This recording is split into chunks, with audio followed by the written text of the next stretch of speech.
chase them away. When this old dog was living in solitude, after hearing the words of the trusty world protector, he had the desire to speak likewise.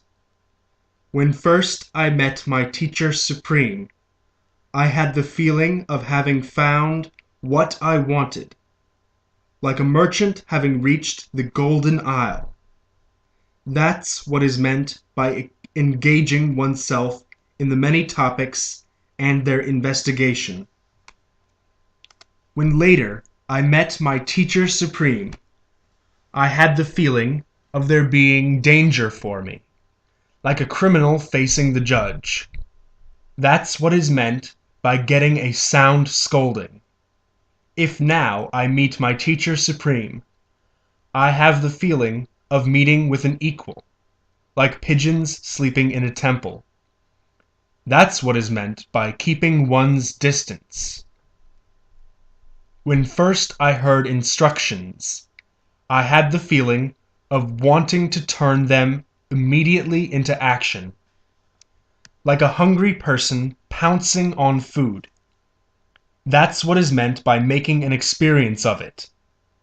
When later I heard instructions, I had the feeling of great uncertainty, like words spoken far away. That's what is meant by not having gotten rid of notions. When now I hear instructions, I have the feeling of disgust, like someone being made to eat his vomit again. That's what is meant by having no desire to ask questions. When first I went into solitude, I had the feeling of my mind being at ease, like a traveler having reached his own house. That's what is meant by enjoying one's stay. When later I went into solitude, I had the feeling of not being able to stay, like a beautiful girl living alone. That's what is meant by frequently coming and going. When now I go into solitude, I have the feeling of it being a nice place to stay, like an old dog about to die under some shelter. That's what is meant by tying up a corpse for disposal. When first I thought about vision, I had the feeling of becoming overjoyed the loftier it grew, like a wild bird searching for its nest. That's what is meant by giving good advice. When later I thought about vision, I had the feeling of being lost, like someone who has reached a crossroad. That's what is meant by remaining silent. When now I think about vision, I have the feeling of my head spinning, like an old man telling stories to children. That's what is meant by not believing it. When first I thought about meditation, I had the feeling of delight in the joy and happiness it brought, like the meeting of a man and woman of similar temperament. That's what is meant by tasting the very essence of meditation. When later I thought about meditation, I had the feeling of being exhausted and tired, like a weak person crushed by a heavy burden. That's what is meant by short-lived meditation. When now I think of meditation, I have the feeling of it not lasting for a moment, like a needle being balanced on a stone. That's what is meant by having no desire for meditation. When first I thought about conduct, I had the feeling of being constrained by constraints, like a wild horse put into harness. That's what is meant by showing off. When later I thought about conduct, I had the feeling of being free to do what I liked, like an old dog that has broken loose from the stake it was tied to. That's what is meant by constraints having slipped. When now I think about conduct, I have the feeling of it not being important, like a harlot with no shame. That's what is meant by there being neither happiness nor misery. When first I thought about the goal, I had the feeling of its attainment being something valuable, like a cheat praising his merchandise. That's what is meant by having great expectations and desires. When later I thought about the goal, I had the feeling of it being something far away, like the ocean extending from here to there. That's what is meant by having little dedication.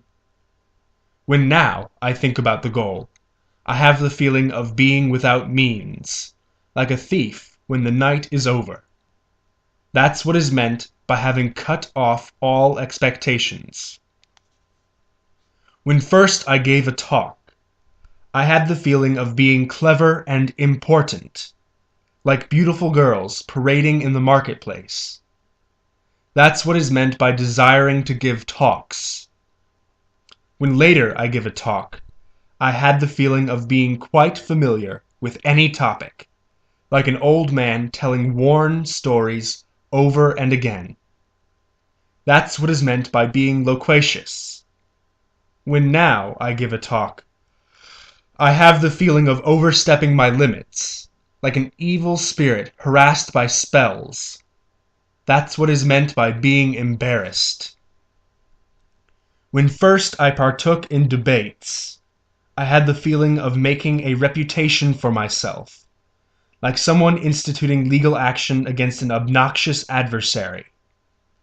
That's what is meant by giving vent to righteous indignation. When later I partook in debates, I had the feeling of searching for the definite meaning, like an upright judge looking for an honest witness. That's what is meant by concentrating one's capacity. When now I partake in debates, I have the feeling that whatever is said will do, like a liar roaming about the countryside. That's what is meant by everything just being fine. When first I wrote treatises, I had the feeling of the words arising immediately, like the Siddha composing the Dohas. That's what is meant by naturalness. When later I wrote treatises, I had the feeling of forcing the words together, like a skilled person fashioning his poems. That's what is meant by expressing things beautifully. When now I write treatises, I have the feeling of futility, like an inexperienced person drawing a roadmap. That's what is meant by not wasting ink and paper. When first I gathered with intimate friends, I had the feeling of competitiveness, like young men having met for an archery contest. That's what is meant by loving and hating. When later I gathered with intimate friends, I had the feeling of being in accord with all, like whores having come to a fair. That's what is meant by having many friends. When now I gather with intimate friends, I have the feeling of not fitting into the human herd, like a leper having ventured into a crowd. That's what is meant by staying alone. When first I saw wealth, I had the feeling of momentary joy, like a child gathering flowers. That's what is meant by not hoarding riches and wealth. When later I saw wealth, I had the feeling of there never being enough, like water being poured into a pot with a broken bottom. That's what is meant by making small efforts to gain something. When now I see wealth, I have the feeling of its being a heavy burden, like an old beggar with too many children. That's what is meant by rejoicing in having nothing. When first I hired attendants and servants, I had the feeling of having to give them lots of work, like hired workmen gathering in a row. That's what is meant by having good intentions. When later I hired attendants and servants, I had the feeling of losing my independence, like child monks serving their superiors. That's what is meant by severing all ties. When now I hire attendants and servants, I have the feeling that whatever I have is lost, like a thievish dog having been let into one's house. That's what is meant by doing things by yourself alone. When first disciples came, I had the feeling of self-importance, like a servant having occupied the master's seat. That's what is meant by a job well done. When later disciples came, I had the feeling of my mind and thoughts having some purpose, like a guest having been accorded to the seat of honor. That's what is meant by doing what is advantageous. When now disciples come, I have the feeling of having to scowl at them, like demons rising from the wilderness. That's what is meant by chasing them away with stones.